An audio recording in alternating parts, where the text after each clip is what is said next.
السلام علیکم ورحمۃ اللہ وبرکاتہ، نحمده ونصلی علی رسولہ الکریم، اما بعد فاعوذ باللہ من الشیطان الرجیم، بسم اللہ الرحمن الرحیم، رب اشرح لی صدری ویسر لی امری واحلل عقدۃ من لسانی یفقہوا قولی۔ الحمدللہ، آج بھی ہم انشاءاللہ منافقین کے بارے میں پڑھیں گے کہ اللہ سبحانہ تعالیٰ نے منافقین کا حال بیان کر کے اس کی مزید وضاحت مثالوں کے ذریعے کی۔ کل ہم نے منافق کی مثال آگ کی طرح دیکھی اور آج ہم انشاءاللہ پانی کی طرح دیکھیں گے۔ منافقین کی دوسری مثال بیان ہوئی ہے، او کصیب من السماء فیہ ظلمات ورعد وبرق یجعلون اصابعهم فی آذانهم من الصواعق حذر الموت واللہ محیط بالکافرین یکاد البرق یخطف ابصارهم کلما اضاء لهم مشوا فیہ وإذا أظلم عليهم قاموا ولو شاء الله لذهب بسمعهم وأبصارهم إن الله على كل شيء قدير۔ یا ان کی مثال آسمان سے اترنے والی زوردار بارش کی طرح ہے جس میں اندھیرے ہیں اور گرج ہے اور چمک ہے۔ وہ کڑاکوں کے باعث موت کے ڈر سے اپنی انگلیاں اپنے کانوں میں ڈال لیتے ہیں، اور اللہ کافروں کو گھیرنے والا ہے۔ قریب ہے کہ بجلی ان کی آنکھوں کی روشنی اچک لے جائے، جب بھی وہ ان کے لیے روشنی کرتی ہے تو وہ اس میں چل پڑتے ہیں، اور جب ان پر اندھیرا چھا جاتا ہے تو وہ کھڑے رہ جاتے ہیں، اور اگر اللہ چاہتا تو ان کی سماعت اور ان کی بصارت کو لے جاتا، بے شک اللہ ہر چیز پر خوب قدرت رکھنے والا ہے۔ او کصیب، یا اگر منافقین کا حال سمجھنا ہے تو اس مثال سے سمجھو، زوردار بارش کی مثال سے۔ او کصیب، سیب سے مراد وہ بارش ہے جو موسلا دھار برستی ہے، صاب یصوب سے صبا کا لفظ بھی آتا ہے قرآن میں، اور بکثرت نازل ہونے والی بارش کو جو لگاتار برسے، زور سے برسے، سیب کہا جاتا ہے۔ یہاں مطر کا لفظ استعمال نہیں ہوا، سیب کا ہوا ہے۔ فیہ ظلمات، اس میں اندھیرے ہیں، یعنی بارش کب آتی ہے؟ جب بادل آتے ہیں، اور بادل بھی ہلکے پھلکے نہیں، جب ایسے بادل آتے ہیں کہ جو آسمان پر سورج کو چھپا دیتے ہیں اور ایک طرح سے اندھیرا کر دیتے ہیں، تبھی تیز بارش ہوتی ہے۔ اور پھر آپ نے دیکھا ہوگا کہ کبھی آپ اگر ہائی وے پہ جا رہے ہوں اور بارش ہو رہی ہو تو آگے سے راستہ نظر نہیں آتا، یوں لگتا ہے کہ اندھیرا ہو گیا ہے۔ تو ایک اندھیرا تو بادلوں کا، دوسرا اندھیرا بارش کا، اور تیسرا اندھیرا رات کا۔ اس بارش میں کئی طرح کے اندھیرے جمع ہیں۔ ورعد، اور کڑک۔ رعد وہ آواز ہوتی ہے جو بادلوں میں سنائی دیتی ہے۔ رعد بادلوں کو ہانکنے والے فرشتے کا نام بھی بتایا جاتا ہے، لیکن یہاں کڑک مراد ہے۔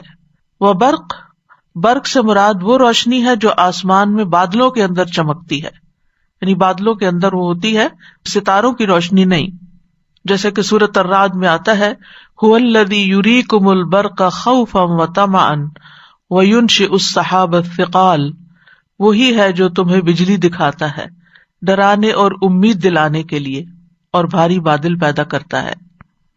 تو جب یہ سارا سین ہوتا ہے تو منافق کیا کرتے ہیں؟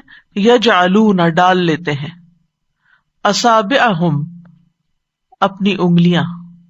اصابع اصبع کی جمع ہے، اور اصبع پوری انگلی کو کہتے ہیں۔ اس کے برعکس عربی میں انامل کا لفظ بھی استعمال ہوتا ہے، وہ بھی انگلی کے لیے ہوتا ہے، لیکن وہ ناخن کے نیچے والے حصے کے لیے بس ہوتا ہے، یعنی صرف اتنا حصہ جو ناخن کے نیچے آپ کو ملے گا، یہ حصہ انامل کہلاتا ہے۔ تو عموماً جب شور یا زوردار آواز یا کسی دھماکے کی آواز سنتے ہیں تو عموماً جب کانوں پہ ہاتھ رکھتے ہیں تو صرف یہ انامل رکھتے ہیں۔ یہاں اللہ سبحانہ تعالیٰ نے انامل کا ذکر نہیں کیا، اصابع، گویا وہ اتنے خوف میں ہیں کہ وہ چاہتے ہیں کہ موقع ملے اور پوری کی پوری انگلی ان کے کان کے اندر، ان کے ایئر کینال میں گھس جائے تو گھس جائے، تاکہ وہ کسی طرح اس آواز کو نہ سنے۔ میں مبالغے کا اظہار ہے یہاں۔ فی آذانہم، آذان اذن کی جمع ہے، من الصواعق، صاعقہ کی جمع صواعق. صاعقہ کا اصل معنی ہوتا ہے آواز کا شدید ہونا، وصاعق من فی السماوات والارض آتا ہے. اور اسی طرح صاعقہ وہ آگ ہوتی ہے جو گرج کے شدید ہونے کے وقت آسمان سے اترتی ہے. اور ایک قول یہ بھی ہے کہ یہ گرج میں آنے والی سخت آواز ہوتی ہے، یعنی کڑک کر کے جو نیچے کو آتی ہے اور سنائی دیتی ہے. اسی طرح صاعقہ کا لفظ ہر تباہ کن عذاب پر بھی بولا جاتا ہے، جیسے موت کے لیے، کسی عذاب کے لیے، آگ وغیرہ کے لیے. تو صواعق کے اثرات کی وجہ سے یہ کیا کرتے ہیں، موت سے ڈرتے ہیں کہ اب تو ہماری شامت آئی، اب تو ہم گئے، ہماری تو زندگی ہی ختم. تو حذر ڈر اور موت موت. واللہ اور اللہ محیط گھیرنے والا ہے بالکافرین کافروں کو. یہاں منافقین کو کافرین کہا گیا ہے کیونکہ منافق دراصل کفر اختیار کرتے ہیں، کفر ہی کرتے ہیں، لہٰذا وہ کافر شمار ہوتے ہیں، چاہے وہ زبان سے بظاہر اسلام کا اظہار کرتے ہیں لیکن وہ مسلمان نہیں ہوتے. تو واللہ محیط بالکافرین یعنی وہ کتنی بھی احتیاطی تدابیر کریں، اپنی انگلیاں پوری کی پوری بھی کانوں میں گھسا دے، اس شور کو نہ سنیں، آنکھیں بند کر لیں، یعنی کہ اپنی آنکھیں بند کر کے سارے سین سے غائب ہو جائیں، لیکن ان میں سے کوئی تدبیر ان کو فائدہ نہ دے گی. یکاد البرق یخطف ابصارہم، یکاد، کاد یکاد قریب ہے، البرق یہی بجلی جس کا ذکر اوپر گزرا، یخطف خطف سے ہے، یخطف اس کا مطلب ہوتا ہے تیزی سے کسی چیز کو جھپٹ لینا، سنیچ کرنا. قریب ہے کہ یہ بجلی اچک لے، جھپٹ لے، ابصارہم ان کی نگاہوں کو. کلما جب کبھی، جب بھی ایسا ہوتا ہے یعنی جب بھی موقع آتا ہے، اضاء لہم کہ وہ ان کے لیے روشنی کرتی ہے، یعنی یہ بجلی چمکتی ہے تو روشنی ہوتی ہے. اسی سے یہ بات ڈٹرمن ہوتی ہے کہ پچھلے جو اندھیروں کی بات ہوئی اس میں رات کا اندھیرا بھی شامل ہے، کیونکہ دن میں اگر بجلی یہ چمکے تو اس سے اتنی روشنی نہیں ہوتی کہ جس سے انسان کو کسی چیز کے دیکھنے کی ضرورت ہو، تو یہ اسی کی طرف اشارہ ہے. تو جب اس بجلی کی چمک اندھیرے میں روشنی کرتی ہے، مشوا فیہ تو وہ اس میں چل پڑتے ہیں. سعوا کا لفظ نہیں آیا کہ دوڑ پڑے، پھر بھی صرف چلتے ہیں. وَإِذَا أَظْلَمَ عَلَيْهِمْ اور جب وہ ان کے لیے اندھیرا کرتی ہے وہ بجلی یعنی غائب ہو جاتی ہے، قاموا تو وہیں کھڑے ہو جاتے ہیں، رک جاتے ہیں، بس جو کرنا تھا کر لیا، بس اتنا ہی کافی ہے. وَلَوْ شَاءَ اللَّهُ اور اگر چاہتا اللہ، لَذَهَبَ تو ضرور لے جاتا، بِسَمْعِهِمْ ان کے کانوں کو، وَأَبْصَارِهِمْ اور ان کی آنکھوں کو، یعنی حصی طور پر بھی ان کی آنکھیں چلی جاتی، ان کے کانوں کی سماعت چلی جاتی. ان اللہ علی کل شیء قدیر کیونکہ اللہ تعالیٰ تو ہر چیز پر قادر ہے، پوری قدرت رکھتا ہے. اللہ کو کوئی بھی چیز عاجز نہیں کر سکتی. اس کی قدرت میں سے ہے کہ جب وہ کسی کام کا ارادہ کرتا ہے تو بغیر کسی رکاوٹ کے، بغیر کسی ٹکراؤ کے اسے پورا کر دیتا ہے. تو یہاں بنیادی طور پر انہیں دنیاوی سزا کے ساتھ بھی دھمکایا اور ڈرایا گیا ہے کہ وہ ڈر جائیں اور اپنے شر اور نفاق سے واپس پلٹ آئیں. تو یہاں پر اس مثال میں منافقین کا حال بتایا جا رہا ہے کہ ان کا حال کچھ ان لوگوں کی طرح ہے جو کہیں صحرا میں سفر کر رہے تھے، اتنے میں آسمان سے بارش ہو گئی جس میں اندھیرے پر اندھیرا تھا، اور پھر ان کی کیفیت اس ڈر اور خوف کے مارے جو ہوئی اس کی تفصیل بیان کی گئی. تو اس مثال کی ایک طرح سے ایک پوری تصویر کشی، ایک پورا سین کریٹ کیا گیا ہے. یعنی کچھ سین اس طرح ہے کہ آسمان سے برسنے والی بارش جس میں بہت سے اندھیرے ہیں، اس میں گرج ہے، چمک ہے، بجلی کے جلانے والے کڑاکے بھی ہیں. تو بارش میں گھرا ہوا شخص جب یہ کڑکے کی آواز سنتا ہے تو اپنی انگلیاں اپنے کانوں میں دے دیتا ہے تاکہ وہ کڑاکا اس کو نقصان نہ دے، حالانکہ وہ اس کی حماقت ہے، کیونکہ کان بند کرنے سے کڑاکے کا اثر تو نہیں ختم ہوگا یا اس کا نقصان تو نہیں بند ہو سکے گا. لیکن یہ ہے کہ اللہ سبحانہ وتعالیٰ اپنی قدرت اور علم کے ساتھ ان کو گھیرے ہوئے ہے. ایسے انسان کو وہ اللہ کو عاجز نہیں کر سکتا، اس کی احتیاط ان کو کچھ بھی فائدہ نہیں دے سکتی. اللہ تعالیٰ پکڑنے پر پوری طرح قادر ہے اور جب چاہے ان کو پکڑ لے. تو اس مثال کی منافق سے مشابہت کس طرح ہے کہ بارش سے مثال دی گئی کہ بارش جو ہوتی ہے وہ زندگی کا سبب بنتی ہے، اور بارش کی مثال ایسے ہے جیسے قرآن کی مثال. جس طرح بارش زندگی کا سبب ہے، اسی طرح قرآن بھی لوگوں کی زندگی ہے. لوگ اس پر ایمان لاتے ہیں اور پھر خاص طور پر اس پر ایمان لا کر جب عمل کرتے ہیں تو ان کی آخرت کی زندگی بھی اسی قرآن سے بنتی ہے. اور اس مثال میں جو اندھیرے بیان ہوئے ہیں وہ اندھیرے کفر کے، جہالت کے، شک کے، نفاق کے، وہ سارے اندھیرے ہیں جس میں وہ جی رہے ہیں. اور گرج اور کڑک سے مراد وہ وعید ہے، وہ دھمکی ہے جس کے ساتھ وہ ڈرائے جاتے ہیں، یعنی رات سے مراد وعید القرآن ہے. اور برق سے مراد، برق چونکہ امید یا روشنی ان کو کچھ نہ کچھ راہ دکھا دیتی ہے، اس سے مراد قرآن کے وعدے ہیں. اور وہ بجلی جو بارش میں ہوتی ہے اس کی مثال ایمان کی سی ہے. یہ وہ نور ہے جو قرآن کے اندر ہے، اور لوگ قرآن کے بیان سے ہدایت حاصل کرتے ہیں. جیسا کہ لوگ اس رات میں بجلی کے چمکنے سے راستہ پاتے ہیں، ایسے ہی دنیا کے اندھیروں میں، شک کے اندھیروں میں، کفر کے اندھیروں میں، حیرانی اور پریشانی کے اندھیروں میں قرآن کے اندر آنے والے احکامات یا اس کے اندر پائی جانے والی رہنمائی جو ہے وہ لوگوں کو ایک راہ دکھاتی ہے. اور خصوصاً وہ آیات جو وعد سے تعلق رکھتی ہیں، وعد سے مراد جیسے جنت اور جو شوق دلانے والی آیات ہیں.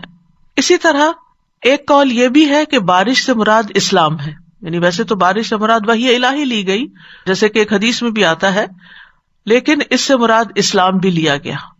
اور اندھیروں اور گرج سے مراد وہ تکلیفیں اور مصیبتیں ہیں جو اسلام کے راستے میں پیش آتی ہیں. یعنی اسلام پر جب انسان چلتا ہے تو اس کے راستے میں بعض اوقات کئی تکلیفیں بھی آتی ہیں. سب سے بڑی تکلیف تو خود انسان کے اپنے نفس کو ہوتی ہے کہ انسان کا نفس جو ہے وہ کچھ چیزوں کو کرنے کو نہیں مانتا، تو بڑی مشکل سے انسان اپنے آپ کو ان کاموں پہ راضی کرتا ہے. 5 وقت وضو کرنا، نماز پڑھنا، پھر سوتے ہوئے جاگنا، اپنی نیند قربان کر کے رات کا قیام کرنا، یہ ساری چیزیں نفس پر بڑی بھاری ہیں، لیکن انسان ان کو کنٹرول کرتا ہے.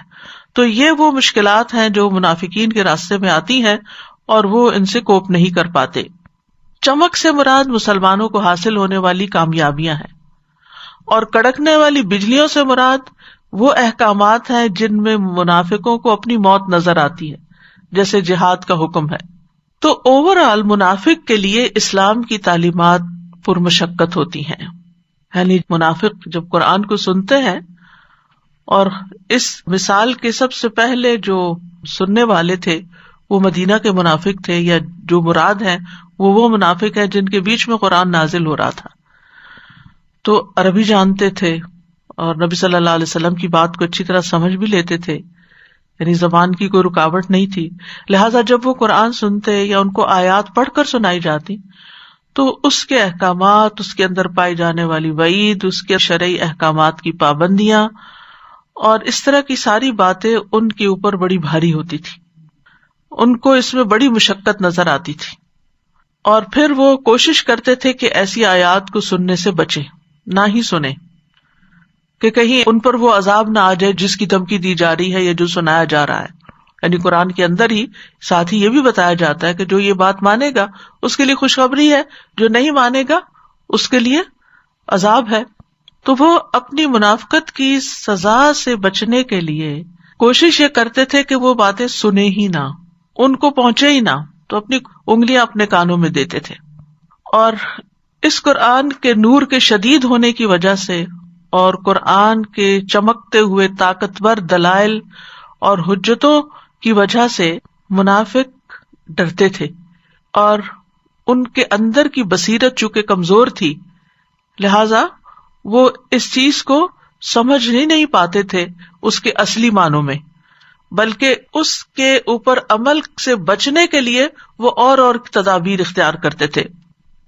جب بھی کبھی تھوڑی بہت بات سمجھ آتی، حق کا نور ان کے لیے ظاہر ہوتا، ان کے لیے روشنی کرتا، ان کے دلوں میں تھوڑی سی چمک آتی تو وہ چند قدم چل لیتے تھے، نہیں کچھ کام کر لیتے تھے.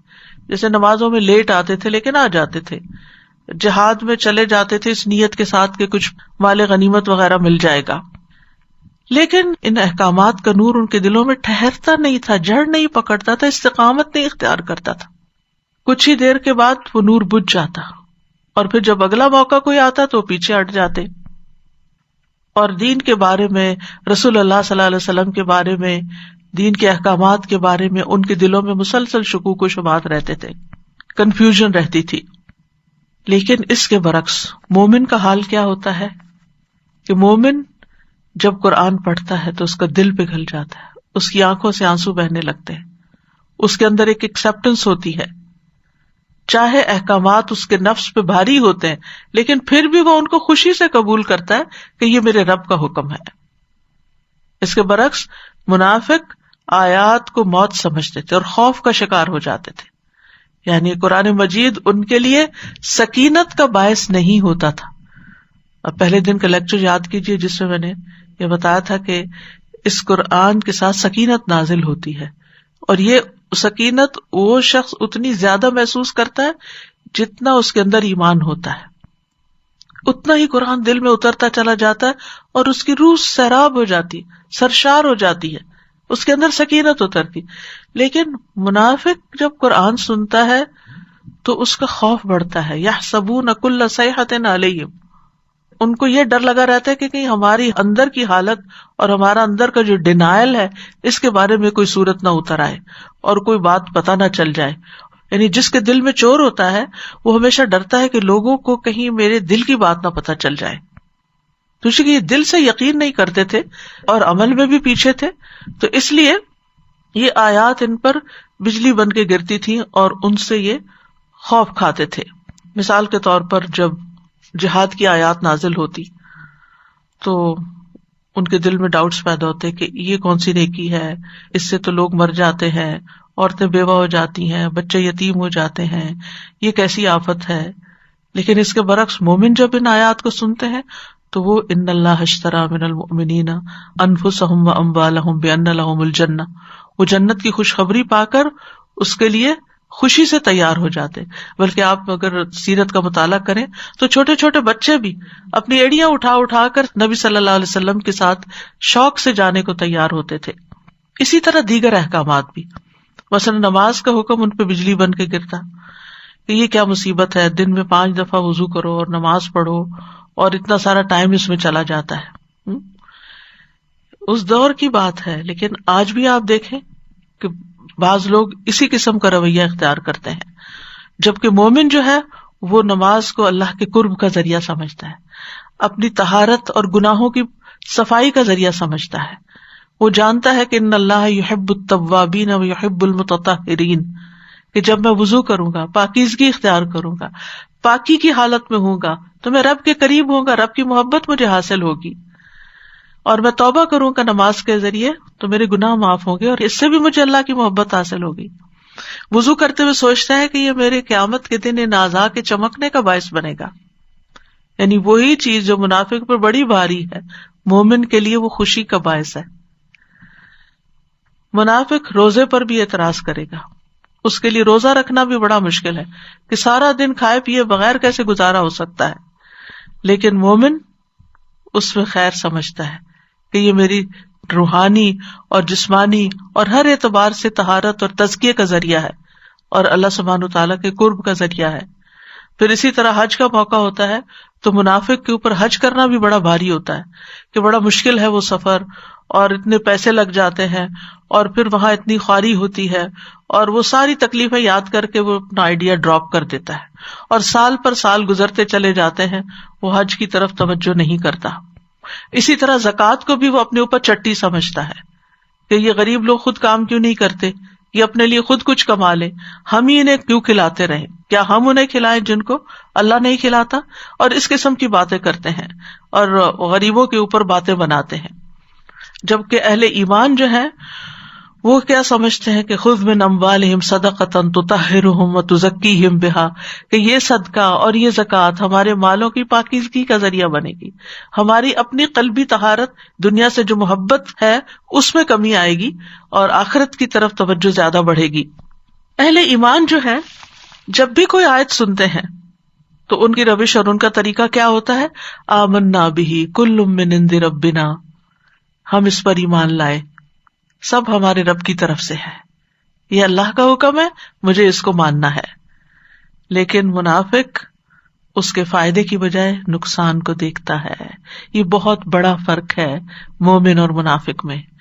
اس میزان پر، اس کرائیٹیرین پر ہمیں اپنے آپ کو رکھ کے دیکھنا چاہیے کہ جب بھی کوئی دین کا تقاضا ہم سے ہوتا ہے، جب بھی قرآن کا کوئی حکم ہمارے پاس آتا ہے، تو ہمارا طرز عمل کیا ہوتا ہے، ہم اس وقت کیا سوچ رہے ہوتے ہیں؟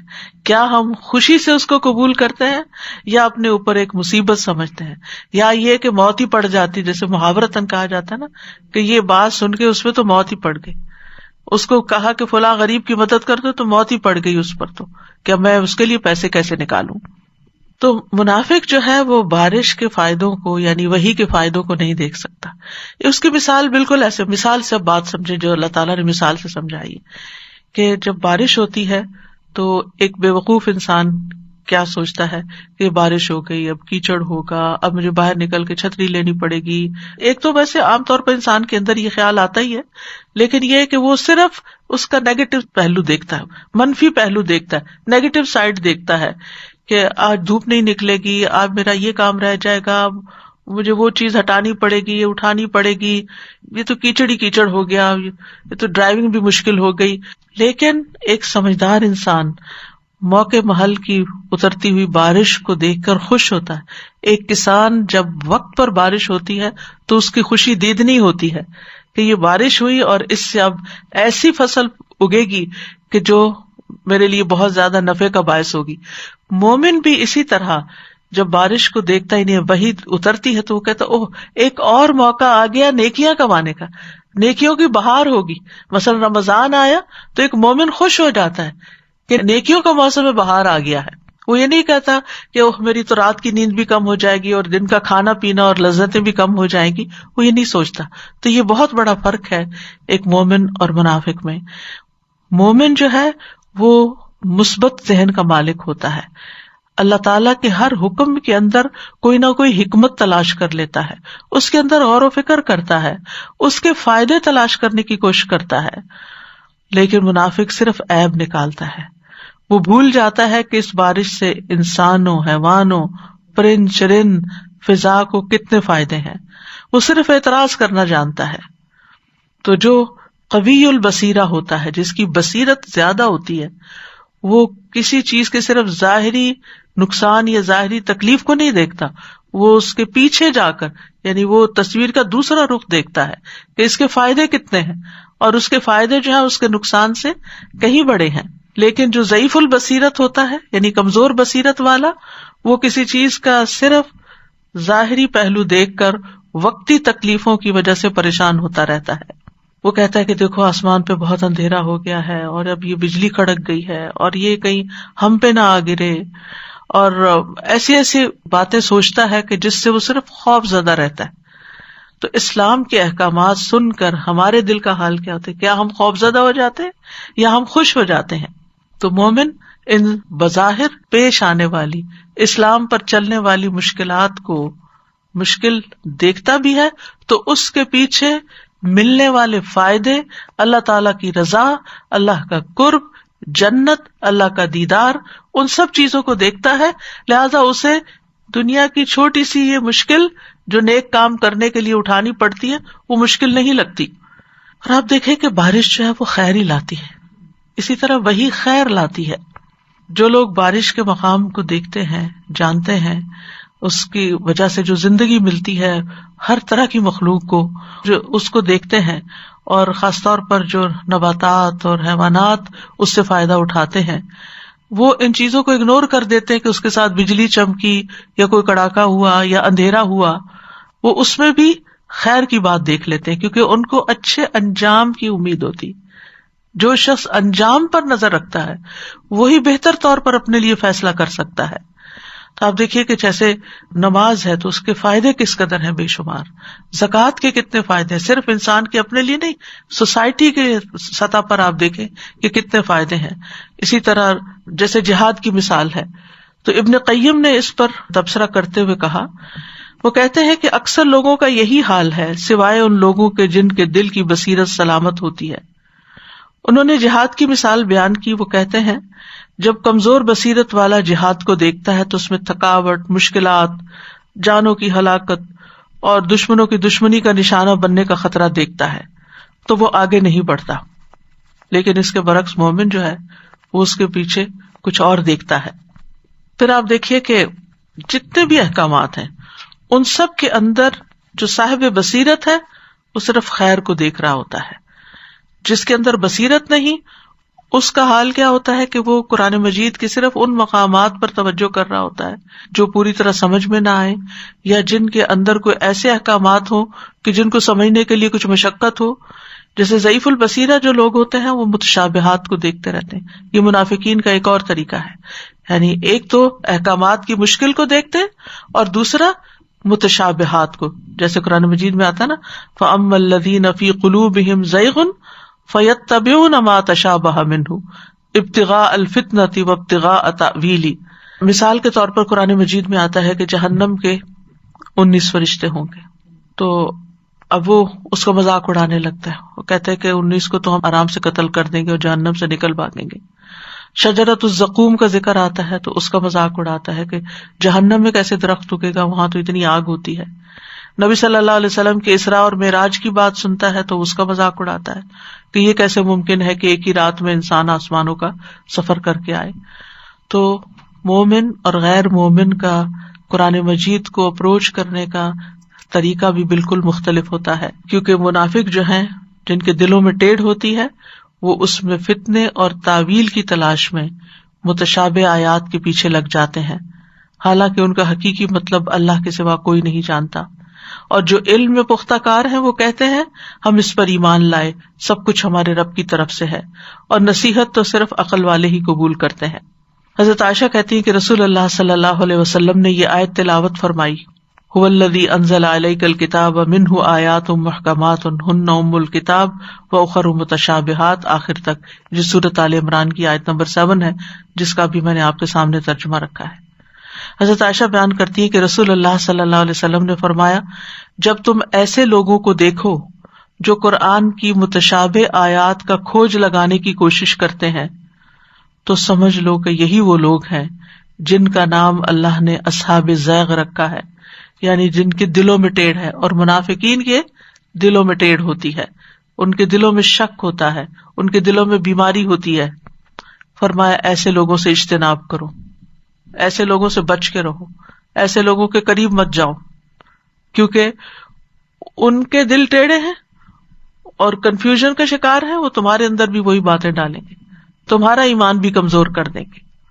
تو نبی صلی اللہ علیہ وسلم نے ایسے لوگوں کی صحبت اختیار کرنے، ایسے لوگوں سے علم حاصل کرنے اور ایسے لوگوں سے قریب ہونے سے منع کیا ہے، کیونکہ ایک صحیح معلم یا صحیح استاد وہی ہوتا ہے جو انسان کو شک سے یقین کی طرف لے جائے، نہ کہ اس کے یقین کو بھی ڈاواں ڈول کر دے۔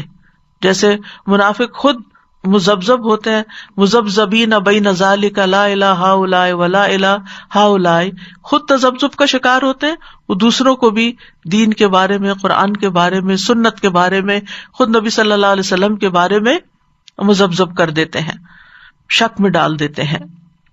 جبکہ مومن جو ہے وہ قرآن کو پڑھ کر اطمینان اور سکون اور سکینت حاصل کرتا ہے۔ منافق قرآن کو سنتا ہے، اس کو سمجھ کچھ نہیں آتا، یعنی وہ حقیقی معنوں تک نہیں پہنچتا، کیونکہ اس کی نیت ہدایت حاصل کرنے کی نہیں ہوتی۔ جبکہ اس کے برعکس مومن جب قرآن پڑھتا ہے تو اس کی سب سے پہلی نیت کیا ہوتی ہے؟ جو قرآن میں قرآن کا سب سے پہلا مقصد بتایا گیا، ھدی للمتقین، اور دوسری جگہ پر ھدی للناس۔ مومن قرآن کو ہدایت کے لیے پڑھتا ہے، جبکہ منافق اس کو ہدایت نہیں ملتی، کیونکہ وہ ہدایت کی نیت نہیں رکھتا، وہ اس سے کوئی رہنمائی نہیں چاہتا۔ اسی لیے ان کا حال کیا ہوتا ہے؟ وَمِنْهُمْ مَنْ يَسْتَمِعُ إِلَيْكَ حَتَّى إِذَا خَرَجُوا مِنْ عِنْدِكَ قَالُوا لِلَّذِينَ أُوتُوا الْعِلْمَ مَاذَا قَالَ آنِفًا أُولَئِكَ الَّذِينَ طَبَعَ اللَّهُ عَلَى قُلُوبِهِمْ وَاتَّبَعُوا أَهْوَاءَهُمْ۔ اور ان میں سے کچھ وہ ہیں جو تیری طرف کان لگاتے ہیں، یہاں تک کہ جب وہ آپ کے پاس سے نکلتے ہیں تو ان لوگوں سے جنہیں علم دیا گیا کہتے ہیں ابھی اس نے کیا کہا تھا۔ یہی لوگ ہیں جن کے دلوں پر اللہ نے مہر لگا دی اور وہ اپنی خواہشوں کے پیچھے چل پڑے۔ اسی طرح سورۃ التوبہ میں آتا ہے کہ قرآن سے اہل ایمان کے ایمان میں اضافہ ہوتا ہے اور منافق کے رجس میں اضافہ ہوتا ہے، گندگی میں اضافہ ہوتا ہے۔ اور جب بھی کوئی سورت نازل کی جاتی ہے تو ان میں سے کچھ لوگ ایسے ہیں جو کہتے ہیں کہ اس نے تم میں سے کس کو ایمان میں زیادہ کیا ہے، نعوذ باللہ، یعنی قرآن مجید پڑھ کے تمہارے ایمان میں کیا اضافہ ہوا ہے؟ پس جو لوگ ایمان لائے سو ان کو تو اس نے ایمان میں زیادہ کر دیا اور وہ بہت خوش ہوتے ہیں، اور رہے وہ لوگ جن کے دلوں میں بیماری ہے تو اس نے ان کی گندگی کے ساتھ اور گندگی میں اضافہ کر دیا، اور وہ اس حال میں مرے کہ وہ کافر تھے۔ تو قرآن کی آیات منافق کے لیے فتنہ بن جاتی ہیں۔ منافق احکامات سے ڈرتا ہے، جیسے کہ اس آیت میں بتایا گیا کہ وہ کڑاکوں کے ڈر سے، موت کے ڈر سے خوف کھاتا ہے، اس لیے قرآن کے قریب نہیں جاتا۔ تو او کصیب من السماء فیہ ظلمات ورعد وبرق، تو بارش جبھی ہوگی نا جب بادل آئیں گے، اس کے بغیر تو بارش نہیں ہو سکتی، یعنی کچھ چیزیں کچھ چیزوں کے ساتھ جڑی ہوئی ہیں۔ تو اس لیے الحمدللہ اگر ہم ایمان بھی رکھتے ہیں اور کبھی قرآن کا کوئی حکم سن کے تھوڑی دیر کے لیے پریشانی بھی ہوتی ہے تو ہمیں یہ یاد رکھنا چاہیے کہ دنیا امتحان کا گھر ہے اور یہاں مشقتیں، ہر چیز میں مشقت ہے، یعنی حتیٰ کہ دنیا کمانے میں بھی مشقت ہے، یعنی کوئی چیز ایسی نہیں کہ جس میں تکلیف نہ ہو، لیکن اللہ تعالیٰ نے تکلیف کے ساتھ آسانی بھی رکھ دی۔ تو مومن کی نظر اس تکلیف سے گزرنے کے بعد ملنے والی آسانی پر ہوتی ہے یا اس کے ساتھ کی آسانی پر ہوتی ہے، جبکہ منافق اس بات کو نہیں سمجھتا۔ تو یہاں فرمایا فیہ ظلمات ورعد وبرق، تو یہ سب چیزیں تو بارش کے لیے لازم و ملزوم ہے۔ بارش جبھی آئے گی جب یہ سب کچھ اترے گا، یعنی یہ سب کچھ آئے گا، یہ ماحول پیدا ہوگا، یہ مشکلات ہوں گی۔ تو مومن جب سنتا ہے قرآن کو تو کان کھول کے سنتا ہے، اور انہیں حکم بھی یہی دیا گیا ہے اذا قرئ القرآن فاستمعوا لہ، خوب کان لگاؤ تاکہ تم پہ رحم کیا جائے۔ لیکن منافق سننے کی بجائے کان بند کر لیتا ہے، دل تک بات نہیں جانے دیتا۔ کیوں؟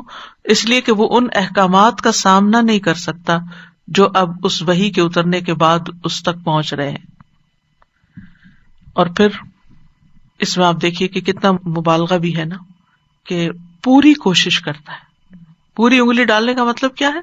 پوری کوشش کرتا ہے کہ کسی طرح یہ باتیں مجھے نہ سننے کو ملے، ایسی مجالس سے اوائڈ کرتا ہے، ایسی بات اگر کسی مجلس میں ہو تو اس کو فوراً بدل دیتا ہے یا اس کو مذاق میں کہیں سے کہیں لے جاتا ہے۔ یعنی منافق کے دل کا حال یہ ہے کہ وہ کوئی سنجیدہ دین کی بات سننے کا شوق نہیں رکھتا۔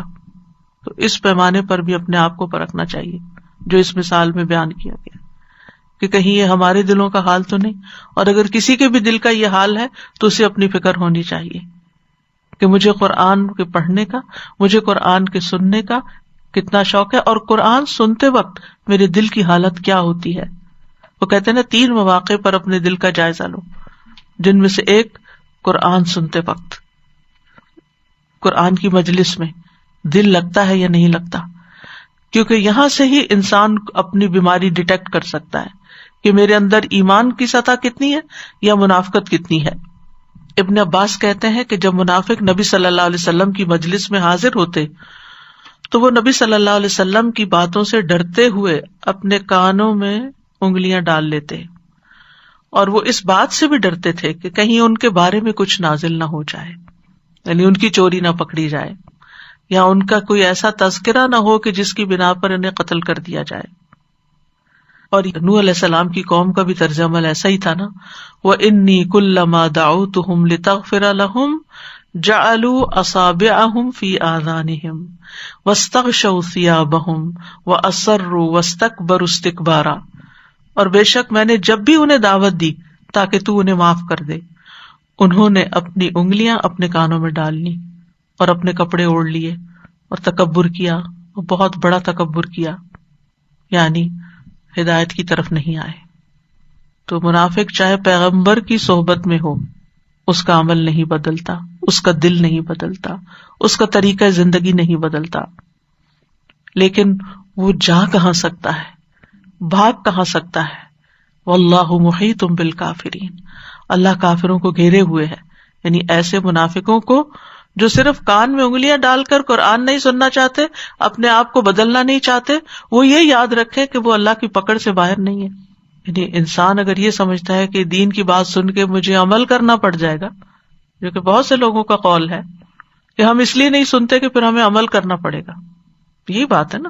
یعنی ایک تو یہ کہ وہاں بیٹھ کے انگلی دے دیں، یا کہیں سے آواز آ رہی ہے تو کانوں میں انگلیاں رکھ لیں. اور کانوں میں انگلیاں رکھنا ایک مثال سے سمجھایا گیا نا، یعنی نہ سنا، سنی انسنی کر دینا، یا سننے سے دلچسپی نہ رکھنا. یعنی قرآن سننے سے کوئی دلچسپی نہیں، یا قرآن کی مجلس میں جانے سے کوئی دلچسپی نہیں. کیوں؟ کیونکہ پھر عمل کرنا پڑے گا، پھر ہمیں پابندیاں برداشت کرنی پڑے گی، پھر ہمیں کچھ اپنا مال خرچ کرنا پڑے گا، پھر ہمیں اپنا وقت لگانا پڑے گا. تو یہ سب کچھ ہم نہیں کر سکتے. اچھا نہیں کر سکتے، بھاگنا چاہتے اسے بھاگو بھاگو بھاگو بھاگو بھاگو بھاگو بھاگو. کہاں بھاگ کے جاؤ گے؟ کون سی جگہ بھاگنے کی؟ جہاں جاؤ گے اینما تکونوا یأتی بکم اللہ جمیعا، سب کو پکڑ کے لے آئے گا، کوئی بھی نہیں بھاگ سکتا. یکاد البرق یخطف ابصارہم، قریب ہے کہ بجلی ان کی نگاہیں اچک لے. یعنی جتنا وہ بچنے کی کوشش کرتے ہیں بچ نہیں سکتے.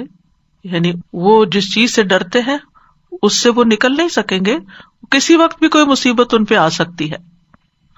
کلما اضاء لهم مشوا فیہ واذا اظلم علیہم قاموا.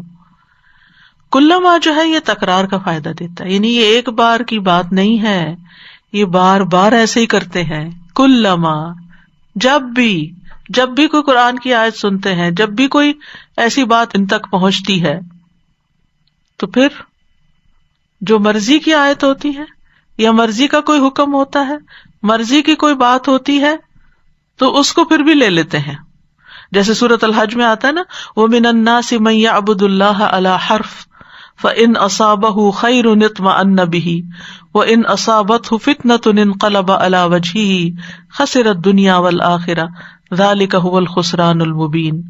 اور لوگوں میں سے کوئی وہ ہے جو اللہ کی عبادت ایک کنارے پہ کرتا ہے، پھر اگر اسے کوئی بھلائی پہنچ جائے تو اس کے ساتھ مطمئن ہو جاتا ہے، اور اگر کوئی اسے آزمائش آئے تو اپنے منہ پہ الٹا پھر جاتا ہے، اس نے دنیا اور آخرت کا نقصان اٹھایا.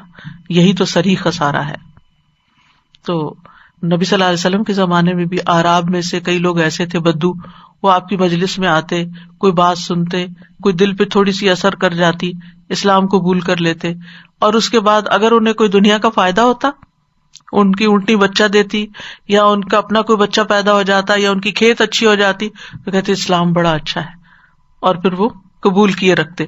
اور اگر ان کو اسلام قبول کرنے کے بعد کوئی نقصان یا تکلیف ہوتی تو وہ کہتے یہ کیسا دین ہے، ہم اس دین پر نہیں چل سکتے، اس کو چھوڑ دیتے، یا کم از کم دل میں اس دین کو برا سمجھتے، جیسے کہ منافقین کا حال ہے.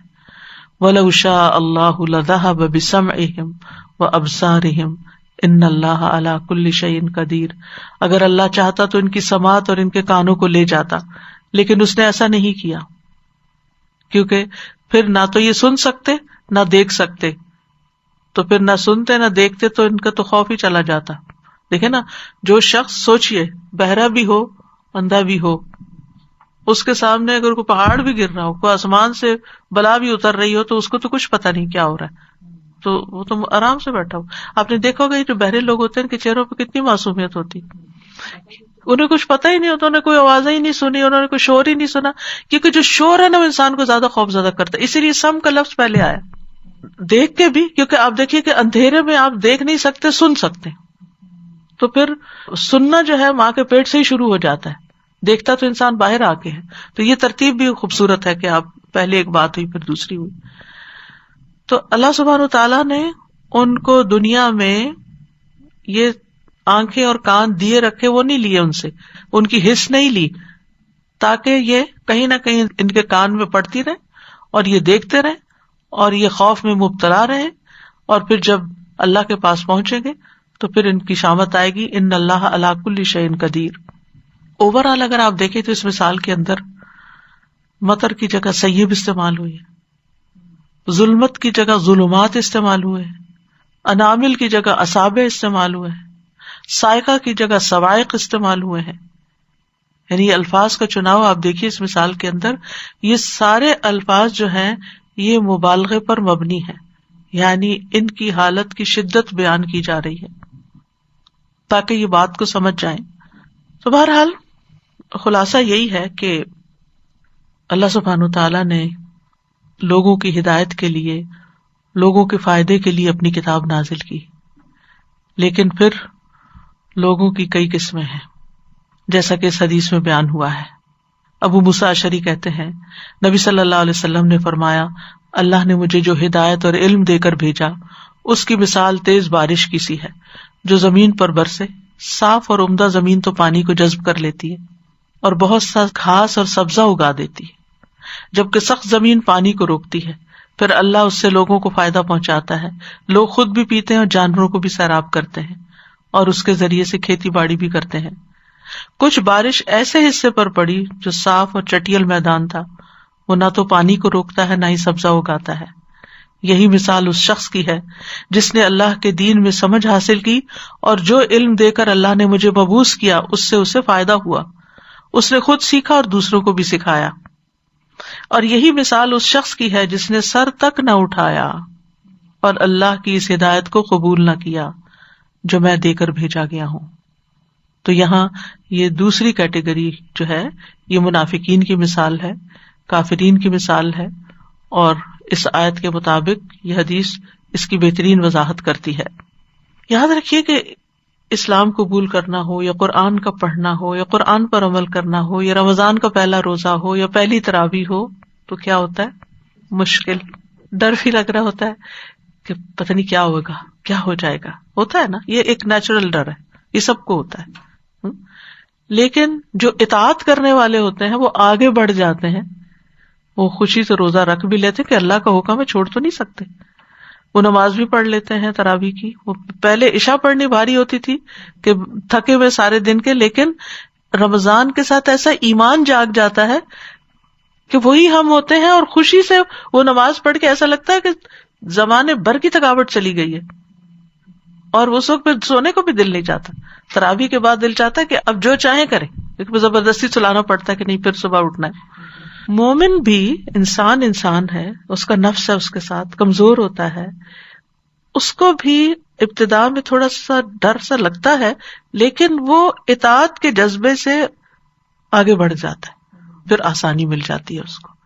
منافق وہی کنارے پر رہتا ہے، من الناس من یعبد اللہ علی حرف، کنارے پر، آگے نہیں آتا، جو اندر نہیں آتا تو وہ مزہ بھی نہیں چکتا پھر، یعنی ان سختیوں کو، مشکلات کو جو بارش کے اندر ہیں، جو اسلام کے اندر ہیں، ان کو دیکھ کے گھبرا جاتا ہے اور باہر ہی رہتا ہے کہ نہیں، میں یہ دین نہیں پڑھوں گی، میں یہ قرآن نہیں پڑھوں گی، میرے لیے زندگی بہت مشکل ہو جائے گی، مجھے حجاب کرنا پڑے گا، نمازوں کی پابندی کرنی پڑے گی، میری یہ چیز چھوٹ جائے گی، میری وہ چیز چھوٹ جائے گی، اس لیے بہتر ہے کہ میں اس کو پڑھوں ہی نہ۔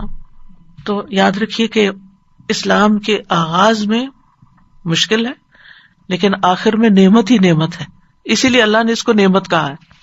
شاہ عبد القادر کہتے ہیں دین اسلام میں آخر میں سب نعمت ہے مگر ابتدا میں کچھ محنت ہے، جیسے کہ بارش، کیونکہ آخر میں اسی سے آبادی ہے اور اول کڑک ہے اور بجلی ہے۔ تو اس سے کیا پتہ چلتا ہے کہ منافق لوگ اول سختی سے ڈر جاتے ہیں، ان کو آفت سامنے نظر آتی ہے، جیسے بادل کے اندر کچھ چیزیں نظر آتی ہیں تو منافق کبھی دل ان کا چاہتا بھی ہے کہ اقرار کر لیں، تھوڑا سا چلتے بھی ہیں، تھوڑا سا آگ بھی جائیں گے، لیکن پھر اس کے بعد ایک بات ان کی مرضی کے خلاف ہو گئی، پھر واپس پلٹ جائیں گے۔ تو آپ دیکھیے کہ ایمان والوں کی بھی دو قسمیں ہیں، ایک اعلیٰ درجے کے مومن مقرب اور ابرار ہیں، اور دوسرے عام مومن ہیں۔ منافقوں کی بھی دو قسمیں ہیں، ایک پہلے درجے کے منافق جن کا کل ہم نے پڑھا تھا، جن کی مثال آگ سے دی گئی تھی، کہ ان کے اندر ایمان ہوتا ہی نہیں، ان کے دل میں کفر ہی ہوتا ہے. اور پھر یہاں پر منافق کی جو دوسری قسم ہے وہ منافق ہیں جو تھوڑا بہت آتے بھی ہیں لیکن پھر پلٹ جاتے ہیں. یا یہ کہ پہلی قسم کے منافق اعتقادی منافق ہوتے ہیں. دوسری قسم کی یہ مثال جو ہے یہ عملی منافقوں کے بارے میں ہے کہ جو زبان سے اقرار کر کے دل سے بھی تھوڑا سا مان لیں گے لیکن عمل نہیں کریں گے، عمل سے گھبراتے ہیں. تو عقیدے کا نفاق نفاق اکبر ہوتا ہے جو انسان کو ملت سے باہر نکال دیتا ہے، جس میں انسان رسول کی تکذیب کرتا ہے یا شریعت کے کچھ حصے کا انکار کرتا ہے یا رسول سے بغض رکھتا ہے یا رسول کی لائی ہوئی کسی چیز سے بغض رکھتا ہے یا رسول کے دین کے گرنے پر خوش ہوتا ہے اور دین کی کامیابی کو ناپسند کرتا ہے. اور عملی نفاق کیا ہے؟ جس میں اس کا عمل جو ہے وہ اس کے قول کی تردید کرتا ہے. عملی نفاق کفر اصغر ہوتا ہے، انسان کو ملت سے باہر نہیں نکالتا مگر یہ بہت بڑا جرم اور عظیم گناہ ہوتا ہے. نبی صلی اللہ علیہ وسلم نے منافق کی کئی علامتیں بتائی ہیں کہ 3 خصلتیں جس میں ہو وہ منافق ہے. خواہ نماز پڑھتا ہو، روزہ رکھتا ہو اور اپنے آپ کو مسلمان سمجھتا ہو، جب بات کرے تو جھوٹ بولے، وعدہ کرے تو خلاف کرے، امانت رکھوائی جائے تو خیانت کرے. منافقین کی کچھ علامات ہمیں قرآن مجید سے بھی پتہ چلتی ہیں اور پھر کچھ احادیث سے پتہ چلتی ہیں. ان کی روشنی میں ہمیں اپنا جائزہ لینا چاہیے کیونکہ جو دوسری قسم کی مثال ہے یہ بہت سے لوگوں پر فٹ آ جاتی ہے کہ وہ دین کو مشکل سمجھ کر دین کی طرف نہیں آتے. اللہ تعالی ہم سب کو اس سے محفوظ رکھے. منافق کی علامات میں سے ایمان لانے کو، سچا ایمان لانے کو وہ بے وقوفی سمجھتے ہیں، دل سے ایمان لانے کی بجائے صرف زبانی ایمان کا اظہار کرتے ہیں، کفر اور ایمان کے درمیان تذبذب کا شکار ہوتے ہیں. اہل ایمان کی مجلس میں اپنے ایمان کا اظہار کرتے ہیں، دین والوں کے پاس بیٹھ کر دین کی کوئی بات کر لیں گے، اور جب اہل کفر کے ساتھ بیٹھتے ہیں تو پھر انہی کی پسند اور مرضی کی بات کرتے ہیں. قسمیں کھا کر اپنے مومن ہونے کا دعویٰ کرتے ہیں، اللہ کے بارے میں بدگمانی کرتے ہیں. وَيُعَذِّبَ الْمُنَافِقِينَ وَالْمُنَافِقَاتِ وَالْمُشْرِكِينَ وَالْمُشْرِكَاتِ الظَّانِّينَ بِاللَّهِ ظَنَّ السَّوْءِ، تاکہ اللہ ان منافق مردوں اور عورتوں اور مشرک مردوں اور عورتوں کو سزا دے جو اللہ کے بارے میں گمان کرتے ہیں برا گمان، اللہ اور اس کے رسول کے دین کا مذاق اڑاتے ہیں. کہ جب آپ ان سے پوچھیں کہ وہ ایسی باتیں کیوں کر رہے تھے تو کہتے ہیں ہم تو صرف شغل کر رہے تھے، دل لگی کر رہے تھے. اللہ اور اس کے رسول کے وعدوں کو جھوٹا سمجھتے ہیں. ما وعدنا اللہ ورسولہ الا غرورا، اللہ اور رسول کے وعدے بحث دھوکے کے وعدے. قرآن ان کے حلق سے نیچے نہیں اترتا، دل پر اثر نہیں کرتا، سکینت کا باعث نہیں ہوتا. قرآن کا پڑھنا ان کو ایک مشکل اور مشقت کا کام لگتا ہے. پھر منافقوں کی علامتیں یہ ہے کہ اہل ایمان سے حسد اور عداوت رکھتے ہیں. ان تصب کا حسنۃ تسؤہم، آپ کو کوئی خوشی ملے انہیں بری لگتی ہے، اور اگر آپ کو کوئی تکلیف آئے تو ان کو خوشی ہوتی ہے. پھر یہ کہ انتہائی بخیل اور بزدل ہوتے ہیں، اللہ کی بجائے لوگوں سے ڈرتے ہیں. یستخفون من الناس ولا یستخفون من اللہ، لوگوں سے چھپتے ہیں اللہ سے نہیں چھپتے. نماز سے پیچھے رہتے ہیں، سستی کے ساتھ آتے ہیں، دکھاوے کی نماز پڑھتے ہیں، اللہ کو کم یاد کرتے ہیں. یعنی اس میں منافقت سے مشابہت ہے اگر کسی مومن کے طرز عمل میں بھی یہ چیزیں پائی جائیں. یعنی بعض اوقات اگر آپ بچوں کو سمجھائیں نا کہ یہ تو ایسا منافق کرتے ہیں تو وہ کہتے ہیں ہمارا تو پکا یقین ہے اللہ پہ، ہمارا تو پکا یقین ہے رسول صلی اللہ علیہ وسلم پر. تو ایسی بات کرنے والوں کو اس طرح سمجھایا جائے کہ یہ نماز میں سستی اور اللہ کو کم یاد کرنا یہ منافقت سے مشابہت ہے، یہ انسان کو منافقت کی طرف لے جاتی ہے، چاہے آپ یقین سے بھی مانتے ہو سب. پھر فجر اور عشاء کی نماز کا ان کے لیے بھاری ہونا، یہ سارے قرآن و سنت سے کرائیٹیریا دیے گئے، اس لیے آپ کے سامنے رکھ رہی ہوں اور اپنے سامنے بھی کہ ہم اس کی روشنی میں اپنے آپ کا جائزہ لے سکیں. خصوصاً عصر کی نماز لیٹ کرنا. منافق کی نماز کیا ہے؟ سورج کو بیٹھا دیکھتا رہتا ہے، جب وہ شیطان کے دونوں سینگوں کے درمیان ہوتا ہے تو کھڑا ہو کے 4 ٹھونگے مارتا ہے اور اس میں اللہ کا ذکر نہیں کرتا مگر تھوڑا. پھر نیکی سے روکتے ہیں، برائی کا حکم دیتے ہیں. اب آپ دیکھیے کہ اگر ایک شخص اپنے آپ کو مسلمان بھی کہتا ہے لیکن وہ دوسروں کو غلط کام کرنے کا بھی کہہ رہا ہے، تو وہ کس قسم کا مومن ہے؟ یعنی حرام کام اس کے لیے خوشنما بنا دے یا حرام کاموں کی طرف اس کی رہنمائی کرے. حرص، طمع، بے صبری کا مظاہرہ کرتا ہے. زمین میں کفر، نفاق اور نافرمانیوں کے ذریعے فساد برپا کرتا ہے اور فساد کو اصلاح کا نام دیتا ہے. باتوں میں ملمہ سازی کرتا ہے. وَإِن يَقُولُوا تَسْمَعْ لِقَوْلِهِمْ، اگر آپ سنیں تو آپ کو ان کی بات بڑی پسند آئے، سنتے ہی رہ جائیں. ابو عثمان نہدی کہتے ہیں کہ میں عمر رضی اللہ عنہ کے پاس تھا، وہ لوگوں سے خطاب کر رہے تھے. انہوں نے اپنے خطبے میں فرمایا کہ رسول اللہ صلی اللہ علیہ وسلم نے فرمایا، مجھے اپنی امت پر سب سے زیادہ ڈر اس منافق کا ہے جو زبان آور ہوتا ہے، جو بہت باتیں کرتا ہے لیکن عمل میں کچھ نہیں ہوتا. رسول اللہ صلی اللہ علیہ وسلم نے فرمایا، فحش گوئی اور زیادہ باتیں کرنا نفاق کے شعبے ہیں، یعنی اس میں بھی نفاق پایا جاتا ہے. حکمت میں مبنی باتیں کرنا مگر عمل ظلم والا کرنا. حضرت عمر سے روایت ہے، نبی صلی اللہ علیہ وسلم نے فرمایا، بے شک میں اس امت کے ہر اس انسان سے ڈرتا ہوں جو منافق ہے، جس کی باتیں حکمت والی ہیں اور عمل ظلم والا ہے.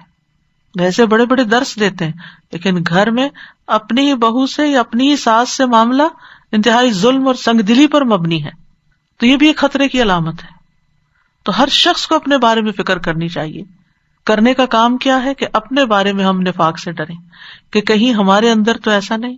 حضرت حسن کہتے ہیں، مومن ہی نفاق سے ڈرتا ہے، منافق اس سے بے خوف ہوتا ہے. منافق کہتا ہے کہ میرے اندر کوئی نفاق نہیں ہے، وہ قسمیں کھا کے اس سے بھی برات کا اظہار کر دیتا ہے. صحابہ کرام اپنے بارے میں منافقت سے ڈرتے تھے. ابن ابی ملیکہ کہتے ہیں، میں نبی صلی اللہ علیہ وسلم کے 30 صحابہ سے ملا، ان میں سے ہر ایک کو اپنے اوپر نفاق کا ڈر لگا ہوا تھا. ان میں سے کوئی نہیں کہتا تھا کہ میرا ایمان جبرائیل اور میکائیل کے ایمان جیسا ہے. صحابہ نفاق سے ڈرتے ہوئے اپنی اصلاح کرتے رہتے تھے. ان کو اس بات کی فکر ہوتی تھی کہ ہم نبی صلی اللہ علیہ وسلم کی مجلس میں ہوتے ہیں تو ہمارے دل کی حالت اور ہوتی ہے، اور گھر جاتے ہیں تو ہمارے دل کی حالت بدل جاتی ہے. نافق حنظلہ، وہ مشہور روایت ہے کہ حضرت حنظلہ گھبرا کے نکلے گھر سے کہ حنظلہ تو منافق ہو گیا، میرے دل ایسا نہیں ہے جیسا نبی صلی اللہ علیہ وسلم کی مجلس میں تھا. ابو بکر رضی اللہ عنہ سنا، کہا میرے ساتھ بھی یہی ہوتا ہے. دونوں چلے گئے نبی صلی اللہ علیہ وسلم کے پاس. تو آپ نے کیا فرمایا تھا کہ اگر تم ہر وقت ویسے ہی رہو تو پھر تمہارے بستروں اور راستوں میں فرشتے تم سے مصافحہ کریں، پھر تو تم فرشتے ہی بن جاؤ. تو بہرحال انسان کو نفاق سے ڈرنا بھی چاہیے اور نفاق سے پناہ بھی مانگنی چاہیے. اللہم انی اعوذ بک من العجز والکسل والجبن والبخل والحرم والقسوۃ والغفلۃ والعیلۃ والذلۃ والمسکنۃ واعوذ بک من الفقر والکفر والفسوق والشقاق والنفاق والسمعۃ والریاء. اللہ تعالی ہم سب کو نفاق سے محفوظ رکھے اور آسمان سے اترنے والی بارش، وحی الہی، قرآن، اسلام، ان سب کے اندر کی ہمیں خیر دکھائے اور ہمارے دلوں میں اس سے سکینت اترے اور اس کو ہم خوشی کے ساتھ سنیں، نہ کہ اپنی کانوں میں انگلیاں دیں. اور پھر اس کی جو وعیدیں ہیں ان سے ضرور ڈریں، لیکن اس کے وعدوں پر ایمان رکھتے ہوئے جنت کا شوق بھی رکھیں اور اس کے لیے کوشش بھی کریں. اللہ سبحانہ تعالی ہم سب کو ایمان کے ساتھ زندہ رہنے اور ایمان کے ساتھ دنیا سے جانے کی توفیق دے. اللہ آخری دم تک ہمیں استقامت عطا فرمائے اور ہمارے دلوں کو ٹیڑھا ہونے سے بچائے.